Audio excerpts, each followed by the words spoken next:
साहित्य लहर में आपका स्वागत है। आज आप सुनेंगे मालती जोशी जी की कहानी नहर छूटा जाए। आइए कहानी सुनते हैं। गाड़ी जैसे ही स्टेशन में प्रवेश करने को हुई, मेरी कल्पना में भैया का पत्र फिर घूम गया।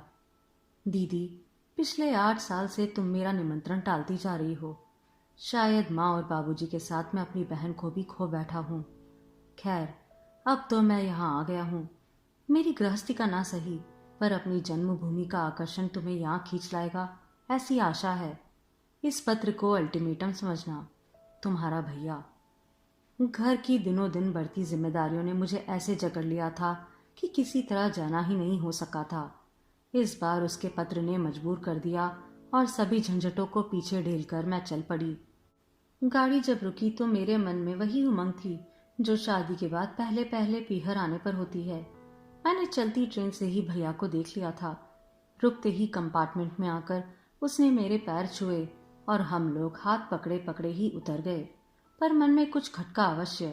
पहले तो वह मुझसे लिपट जाता था। उसी समय 2 चपरासियों ने मेरा सामान उठा लिया और मुझे स्मरण हो आया कि अब वह पुराना भैया तो नहीं है जो दोस्तों की टोली लेकर मुझे लेने आया करता था। अब तो वह एक जिम्मेदार अफसर है। स्टेशन भीतर बाहर से बहुत कुछ बदला बदला हुआ था, पर ऐसा भी नहीं था कि पहचाना ही ना जा सके। पुरानी स्मृतियों में डुबकी लगाती हुई मैं कार में बैठ गई। भैया ने कुछ बोलना चाहा, पर मेरे असंगत उत्तरों से उसने शायद मेरी मनस्थिति भांप ली और फिर वह चुप ही रहा। कार कोल तार की सड़क पर फिसलने लगी और उसके साथ ही मेरा मन भी फिसलता हुआ समय के उस पार पहुंचकर स्मृतियों की दुनिया में खो गया। तंग गली के मोड़ पर तांगा खड़ा है। बाबूजी तांगे वाले को पैसे दे रहे हैं। भैया सामान लिए चल रहे हैं और उनके पीछे मैं। मेरे आने की खबर तेजी से फैल जाती है और कई जोड़ आंखें घरों के दरवाजे, खिड़कियों और छज्जों से मुझे घूरने लगती है। भगत जी मिलते हैं और आशीर्वाद की झड़ी लगा देते हैं। माथुर चाची खिड़की से ही कुशलक्षेम पूछ लेती है। चौबे जी की मुन्नी पप्पू को मेरी गोद से छीनकर भाग जाती है। पड़ोस के रामू दादा चिल्लाकर पूछते हैं, क्यों री लाडो, यह कितने नंबर का पार्सल है? उनके इस प्रश्न पर सभी लोग खिलखिलाकर हंस पड़ते हैं। माँ दरवाजे पर खड़ी है, मुझसे लिपट जाती है। हम दोनों के आंसू में बिछोह की व्यथा अधिक है या मिलन का आनंद, कहना कठिन है। बाबूजी जीते रहो कहते हुए एक और चले जाते हैं। आओ दीदी। मैं चौकी और वर्तमान में आ गई। गाड़ी एक शानदार कोठी के सामने खड़ी थी और भैया मुझसे उतरने के लिए कह रहा था। तंग गली का वह पुराना मकान यदि कठोर यथार्थ था, तो भैया का यह नया घर स्वप्न की तरह सुंदर। दरवाजे पर ही रीता भाभी खड़ी थी। शादी के 10 साल उनके सौंदर्य में कोई अंतर नहीं ला पाए थे। सुंदर उद्यान में घिरी उस भव्य भवन के द्वार पर वे किसी कलात्मक प्रतिमा सी लग रही थी। बड़ी ही प्यारी मुस्कान के साथ उन्होंने मुझसे नमस्ते किया। रीता, तुम दीदी के नहाने का प्रबंध करो, मैं ऑफिस जाता हूँ। अच्छा दीदी, शाम को मिलेंगे, कहता हुआ भैया सीढ़ियां उतरकर गाड़ी में बैठ गया। चपरासी आगे पीछे दौड़ रहे थे। काश माँ और बाबूजी यह सब देखने के लिए जीवित होते। यह सब मंत्रमुग्ध सी मैं तब तक देखती रही जब तक गाड़ी आंखों से ओझल नहीं हो गई। फिर एकाएक अपने आप को बहुत अकेला अनुभव करने लगी, जैसे कोई नन्ही बच्ची भीड़ में खो गई हो। ऐसा होना तो नहीं चाहिए। मैं तो अपने पीहर आई थी, अपने इकलौते भाई के घर। वह बेचारा मेरी एक एक इच्छा पूरी करने के लिए भाग रहा था। दोनों भतीजे अपनी किलकारियों से मेरा मन पुलकित कर रहे थे। रीता बेचारी तो बिछी जा रही थी। सारे घर के लिए मैं एक सम्मानित अतिथि थी और यही बात मेरे हृदय को आघात पहुंचा रही थी। मैं वह रज्जो नहीं थी जिसके लिए तवा उतारने से पहले मीठा चीला बनाना माँ नहीं भूलती थी। वह बिटिया नहीं थी जिसके लिए सेवधानी की पड़िया लाने की बात बाबूजी को 100 कामों के बीच भी याद रहती थी। वह रजनी भी नहीं थी जिसके लिए माथुर चाची आंवले का अचार और पंडिताइन मौसी उड़द के पापड़ अवश्य भेजती थी। अब मैं वह दीदी क्यों नहीं थी जिसके लिए खट्टी इमलियों से भैया घर भर देता था। भैया तो सचमुच अब बहुत ही बदल गया था। यह बात नहीं कि वह मेरी उपेक्षा करता हो। वह तो बेचारा ऑफिस से जितनी जल्दी हो सके उतनी जल्दी लौट आता था और अधिक से अधिक समय मुझे देने का प्रयत्न करता था। हम दोनों के बीच एक अदृश्य सा तनाव बन गया था। कभी मैं सोचती, क्या वही बदला है? समय के चक्र ने मुझे क्या अछूता ही छोड़ दिया है? एक रात खा पी कर बैठे थे कि भैया ने मेज पर एक बड़ा सा नक्शा फैलाते हुए कहा, दीदी, एक मकान बनवाने की सोच रहा हूँ, इसी शहर में। माँ की भी यही इच्छा थी। मकान इसी शहर में? माँ की इच्छा थी। सुनकर मन को ना जाने कैसा लगा। अपना पुराना अंधेरा सीलन भरा मकान याद आया, जिसमें माँ ने अपने जीवन के 28 वर्ष काट दिए थे, शायद ऐसे ही किसी सुंदर घर का सपना देखते हुए।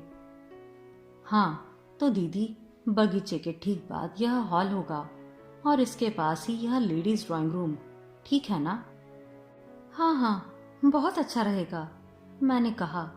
पर इस समय मैं तो अपने 2 कमरे के मकान के बारे में सोच रही थी। बाहर वाले कमरे में फर्नीचर के नाम पर होती थी एक मेज, एक टीन की कुर्सी और स्टूल। जब बैठने वालों की संख्या ज्यादा हो जाती थी तो संदूक और खिड़की से भी काम चलाया जाता। और लेडीज ड्राइंग रूम, इसकी तो कभी जरूरत ही महसूस नहीं हुई।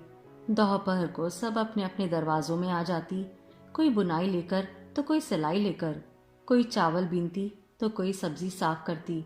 इस तरह बातें भी हो जाती और काम भी। निमंत्रण कभी भी आनंददायक नहीं होते थे, क्योंकि तब उन घरों के अभाव उभर कर सामने आ जाते। और दीदी, यहाँ बच्चों का स्टडी रूम रख दिया है, बगीचे का व्यू भी रहेगा और किसी भी तरह का डिस्टरबेंस नहीं होगा। हाँ, पढ़ते समय डिस्टरबेंस तो नहीं होना चाहिए। और मेरी कल्पना में हमारा रसोई घर गुम गया। एक और पलंग पर दमे की मरीज दादी सोई रहती और दूसरी ओर माँ खाना पका रही होती। कमरे के बीचों बीच संदूक पर किताबें रखकर हम दोनों भाई बहन पढ़ते रहते। दादी की खांसी, बर्तनों की खटपट और गली का शोरगुल, इन सब के बीच भी जब भैया हर बार फर्स्ट आता तो हम सबके कलेजे गजगज भर के हो जाते।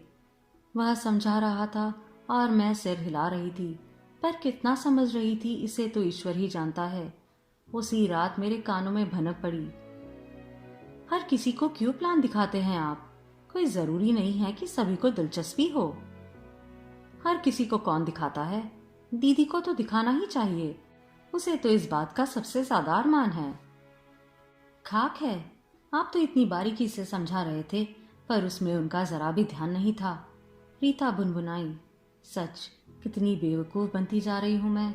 हरदम अतीत के खोल में दुबका रहना क्या अच्छा लगता है। धीरे धीरे मेरे जाने का दिन निकट आता गया और जब एक ही रात बाकी रह गई तो मेरा मन अनायास भारी हो उठा। भैया दफ्तर से काफी जल्दी लौट आया था और हम लॉन में बैठे गपशप कर रहे थे। रीता अंदर रात के विशेष भोजन की तैयारी कर रही थी। एकाएक भैया बोला, दीदी, घूमने चलती हो? मेरे हाँ कहते ही वह उठ खड़ा हुआ। उसने ना मुझे कपड़े बदलने दिए, ना खुद ही कपड़े बदले और ना रीता को साथ लेने दिया। शॉफर ने गाड़ी के लिए पूछा तो मना कर दिया। बंगलों से घिरी हुई उस सड़क पर हम दोनों की घरेलू पोशाक बड़ी अटपटी लग रही थी। भैया ने शीघ्र ही एक तांगा कर लिया और मैं एक मानसिक बोझ से मुक्ति पा गई। तांगे में बैठते ही फिर एक परेशानी सामने आई। बातचीत का कोई सूत्र हाथ नहीं आ पाया था, यद्यपि मन में असंख्य बातें उमड़ रही थी। अचानक भैया ने कहा, दीदी, कुल्फी खाओगी? यहाँ सड़क पर? मैंने कहा। मुझे याद आया कि बचपन में कुल्फी खाना हमारे लिए कितनी बड़ी खुशी की बात हुआ करती थी। अब तो रीता रोज ही बच्चों के लिए फ्रिज में दूध की कटोरी भरकर रख देती है। कुछ चीजें तो सड़क पर खाने की ही होती है। कुल्फी वाले को पैसे देते हुए भैया बोला, बरसात में सड़क के किनारे सिकते भुट्टो की सुगंध से मुंह में पानी भर जाता है ना? फिर तो भुट्टे की सुगंध और कुल्फी के स्वाद ने मिलकर एक अनोखा जादू कर दिया। भैया की वाणी ऐसे फूट निकली जैसे बांध टूट पड़ा हो। मार्ग में पड़ने वाली हर इमारत, हर पेड़, हर दुकान से उसकी कोई ना कोई स्मृति जुड़ी हुई थी। उससे सुनना बड़ा अच्छा लग रहा था। बोर हो गई दीदी? वह जैसे होश में आकर बोला, बात यह है कि जब से माँ नहीं रही, कई बातें अनकही रह गई है। रीता से तो यह सब कहने में मजा नहीं आता। वह बेचारी तो मेरे अतीत की कल्पना भी नहीं कर सकती। तांगा रुक गया और भैया ने मुझे उतरने का संकेत दिया। यहाँ क्यों? मैंने प्रश्नवाचक दृष्टि से उसकी ओर देखा। तुम यहाँ आए बिना ही लौट जाती तो तुम्हें सुख होता और ना मुझे, ठीक है ना? और हम दोनों हंस दिए। हमने गली में प्रवेश किया। समय ने उसके ढांचे को जरा भी नहीं बदला था। बदले थे तो सिर्फ वहाँ के निवासी, जो तब जवान थे अब बूढ़े हो गए थे और अपनी धुंधली आंखों से हमें पहचानने की कोशिश कर रहे थे। माथुर चाची की खिड़की आते ही ध्यान उस ओर खिंच गया। वे बदस्तूर वहां खड़ी थी। बहुत देर में मुझे पहचान पाई। फिर रज्जो कहकर जोर से चीखी कि रास्ते पर चलने वाले लोग हमें घूर कर देखने लगे। उनकी बातों का सिलसिला खत्म ही नहीं हो रहा था। लगता था बुढ़ापे ने उनकी जबान को और तेज कर दिया है। उनसे पीछा छुड़ाकर आगे चले तो तरकारी का थैला लिए रामू दादा मिल गए। हम लोगों ने नमस्ते की तो हमें कुछ देर तक देखते रहे। फिर मेरे सिर पर चपत मारकर साबित कर दिया कि वे हमें भूले नहीं हैं। खींचकर घर ले गए और चाय पिलाई। उनके घर से हमारा पुराना मकान दिखाई पड़ता था, जहाँ नए किराएदारों के बच्चे खेल रहे थे। उनकी किलकारी में हमारा बचपन जाग रहा था। मकान मालकिन हमेशा की तरह उन बच्चों को कोस रही थी। मैंने भैया के कान में कहा, तुम जब अपने घर का मुहूर्त करो तब उस बुढ़िया को अवश्य बुलाना। अंत में पहुंचे पंडिताइन मौसी के घर। मौसी के बाल सन की तरह सफेद हो गए थे, पर उन पर वह शिशु फूल अभी चमक रहा था। यह उनका एकमात्र गहना था जो किसी जजमान की स्त्री ने पुत्र जन्म की खुशी में दिया था। बचपन में भैया अक्सर उसी से झूल जाता था। तब वे कहती, अरे छोड़ दे रे दुष्ट, मरूंगी तो यह तेरी बहू को ही दूंगी। मैंने अपनी कल्पना में रीता को वह शिशु फूल लगाए देखा और मुझे हंसी आ गई। मौसी की दशा विचित्र सी हो गई थी। हर्ष और शौक से उन्होंने हमें चिपटा लिया। हम तीनों इस तरह रोए मानो माँ का कल ही देहांत हुआ हो। बड़ी देर बाद वे संभल पाई। बोली, बेटा किसी दिन बहू को भी ले आता तो देखकर आंखें ठंडी कर लेती। मैंने भैया की रक्षा करते हुए कहा, मौसी किसी दिन अपने लाडले का महल भी तो देखाओ। और विस्तार में मैंने उन्हें भैया के वैभव गाथा सुनाई। वे भी रस ले लेकर सुनती रही और बलाए लेती रही। हम लोग जब गली से बाहर आए तो मन बड़ा हल्का हो रहा था। इसलिए नहीं कि पुराने लोगों से मिल लिए थे, बल्कि इसलिए कि उनके माध्यम से हम दोनों के बीच की दीवार मिट गई थी और हम मन से फिर से एक हो सके थे। चौराहे पर मन्नालाल हलवाई की दुकान पर जब भैया रुका तो मैंने कहा, हद है भैया, अब भी क्या पेट में जगह रह गई है? अरे दीदी, मिठाई तो मैं अपने प्यारे जीजाजी के लिए ले रहा हूँ, जिनकी तोन ससुराल की मिठाई के अभाव में दुबला रही होगी।